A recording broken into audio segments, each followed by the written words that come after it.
Today I received an email from, let's say, my bank in this case. But first, I want to show you a video I found on internet about phishing. After that, I will do a real case study of a mail I received from Standard Bank in South Africa.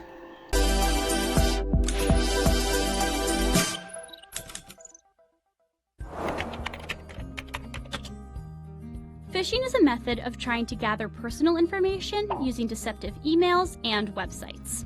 Stay tuned for what you need to know about this increasingly sophisticated form of cyber attack. The goal of phishing is to trick an email recipient into believing that the message is something they want or need, a request from their bank, for instance, or a note from someone in their company, and to click a link or download an attachment. Fish is pronounced just like it's spelled, which is to say like the word fish. The analogy is of an angler throwing a baited hook out there, the phishing email, and hoping you bite.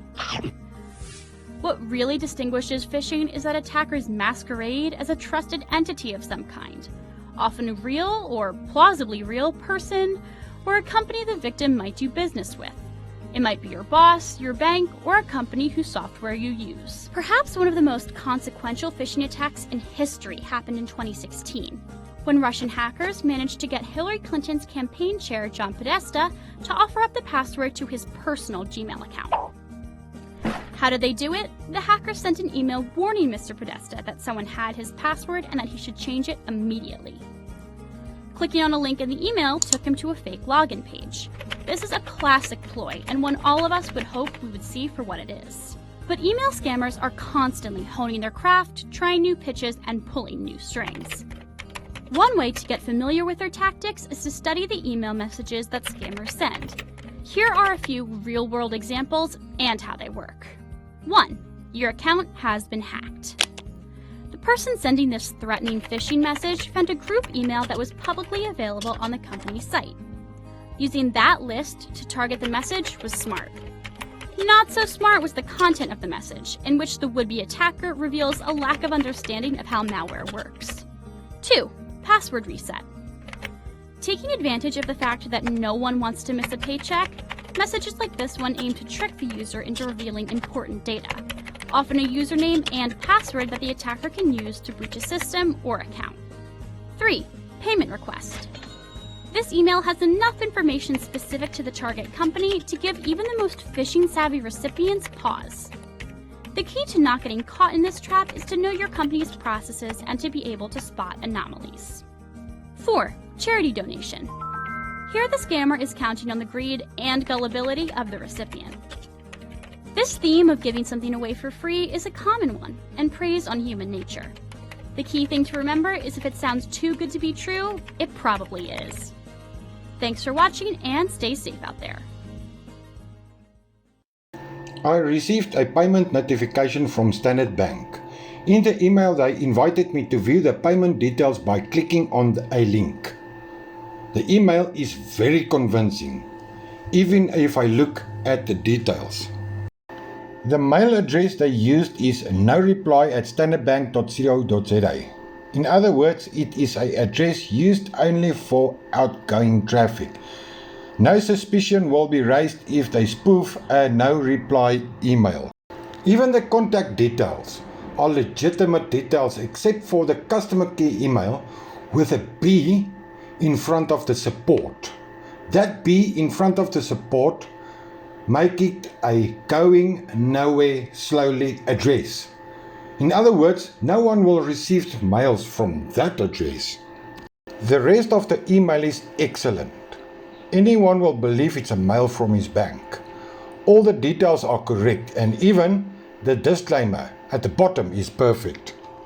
I don't trust the link provided, so I decided to investigate it. This link is supposed to redirect to the domain of the bank. I first copied and pasted the link in a text editor by right-clicking and copying on the link.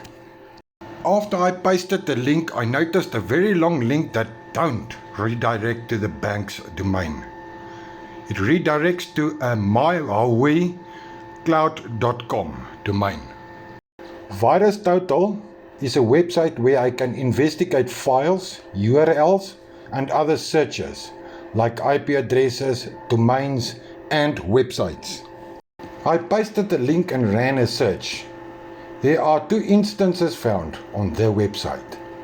The second one is a spam attack to place a hook to give the hacker time to implement the phishing software.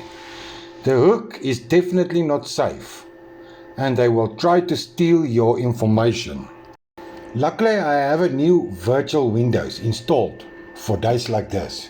Now I can click on the link so you don't have to.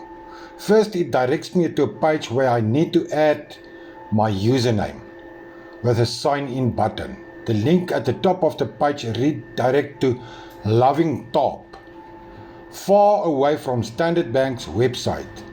I gave a fake username, youlie@scam.com, and pressed the sign in. The username is correct. Now they need my password, so I guess my fake username is registered with Standard Bank after all. So if my fake username works, I think a fake password will also work. So I inserted a random scammer password. Unbelievable. My password, the fake one, worked. So that username and password is, according to this site, registered on the Standard Bank network. Please verify your phone number. So I gave them a phone number, 12345678890. And I said, next. Let's see what happened. Enter one-time PIN.